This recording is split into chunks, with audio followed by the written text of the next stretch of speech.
Hello student, स्वागत है आपका इस नई वीडियो सीरीज़ में जिसमें हम लोग डिस्कस कर रहे होंगे क्लास 12th की मैथ्स का चैप्टर नंबर 4 जिसका कि नाम है डिटरमिनेंट।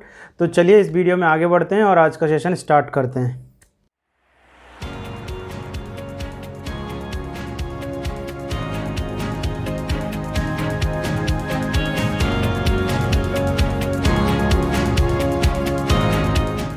तो आज की इस वीडियो में हम देखेंगे कि डिटरमिनेंट क्या होता है और कैसे किसी भी मैट्रिक्स का डिटरमिनेंट फाइंड आउट करते हैं। तो चलिए आज का वीडियो हम स्टार्ट करते हैं।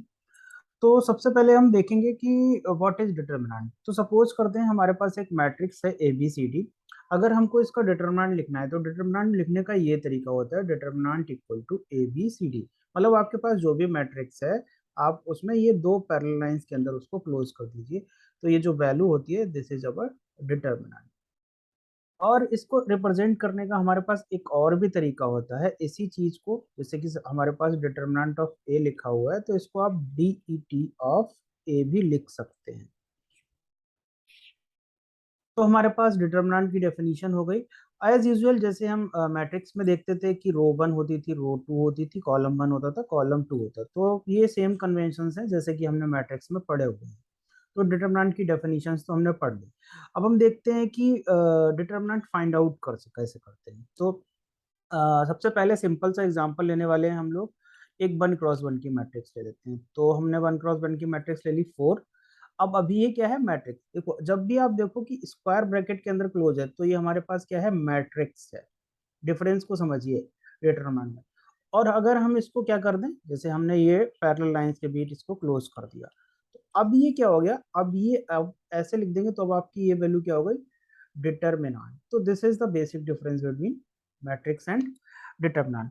तो अब हम इसको जब सॉल्व करते हैं तो सॉल्व करने का क्या है, इसमें एक ही वैल्यू है तो ये हमारा आंसर इसका 4 ही हो जाता है। जब भी कभी डिटरमिनेंट हमें निकालना है तो अब इसके अंदर सिंगल ही है क्योंकि वन रो वन कॉलम है, ऑर्डर वन है, तो हमारे पास ये वैल्यू क्या हो गई, डिटरमिनेंट की वैल्यू। एक चीज हमेशा याद रखिए कि determinant always gives us a value, a numerical value. तो ये हमारा एग्जांपल वन हो गया। सपोज एक दूसरा एग्जांपल ले लेते हैं, बी इज इक्वल टू हमारे पास मैट्रिक्स है -5। तो इसका हमें डिटरमिनेंट निकालना है तो सबसे पहले क्या कर लेते हैं, डिटरमिनेंट की फॉर्म में लिख लेते हैं।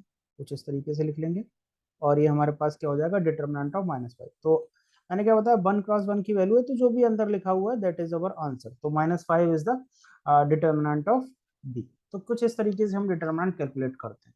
चलिए अब हम देखते हैं कि 2x2 की मैट्रिक्स का डिटरमिनेंट कैसे निकालते हैं। तो सपोज कर लेते हैं, पहला एग्जांपल लेते हैं। ए इज इक्वल टू हमारे पास है 2 4 3 1। कुछ इस तरीके से हमारे पास मैट्रिक्स है। अब हमें डिटरमिनेंट निकालना है तो सबसे पहले डिटरमिनेंट की फॉर्म में लिख लेते हैं, 2 3 1 4।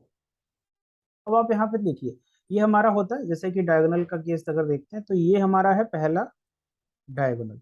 जब भी आप कभी वैल्यूज निकालेंगे 2x2 में तो आप पहला डायगोनल लीजिए और इनके एलिमेंट को कर दीजिए मल्टीप्लाई, फिर आप एक माइनस का साइन लगा दीजिए।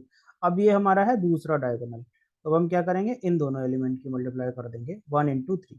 तो हमारे पास सिंपल सा आंसर कितना हो जाएगा, 2 4 = 8 -3 × 1 = 3।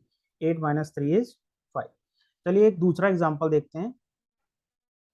अब हम सेकंड एग्जांपल लेते हैं कि सपोज कर लेते हैं हमारे पास एक मैट्रिक्स है ए जिसकी कि अंदर वैल्यूज हैं 2 4 -1 एंड -5। कुछ इस तरीके से वैल्यूज हैं। अब हमको निकालना है इसका डिटरमिनेंट, तो सबसे पहले क्या करेंगे, डिटरमिनेंट की फॉर्म में लिखेंगे और हमारे पास हो जाएगा 2 4 -1 -5। अब हम मैंने क्या बताया था अभी कि हम पहले डायगोनल के एलिमेंट्स को मल्टीप्लाई करेंगे सबसे पहले। 2 × -5 और इसको ब्रैकेट के अंदर क्लोज किया, माइनस का साइन लगाया सेकेंड डायगोनल एलिमेंट्स। तो हमारे पास क्या है, -1 × 4। करते हैं मल्टीप्लाई, 2 5 = 10 और माइनस का साइन है तो ये माइनस हो गया, इंटू माइनस और ये -4 हो जाएगा। फर्दर इसको सॉल्व करेंगे तो ये -2 और ये माइनस माइनस कितना हो गया, +4। फर्दर इसको सॉल्व करेंगे तो हमारे पास कितना आने वाले हैं, -6। तो कुछ इस तरीके से हम डिटरमिनेंट को कैलकुलेट करते हैं। अब एक चीज आप नोट कीजिए कि जब भी हमने डिटरमिनेंट कैलकुलेट किया तो हमको क्या मिली, always we got a numeric value. तो डिटरमिनेंट हमेशा ही आपको एक न्यूमेरिक वैल्यू देता है, इस चीज को नोट कर लीजिए। मैट्रिक्स और डिटरमिनेंट में यही बेसिक सा डिफरेंस होता है कि डिटरमिनेंट हमेशा ही आपको एक न्यूमेरिक वैल्यू देगा, either it is positive, negative और zero. So this is all about basics of determinant. Thank you so much for watching this video.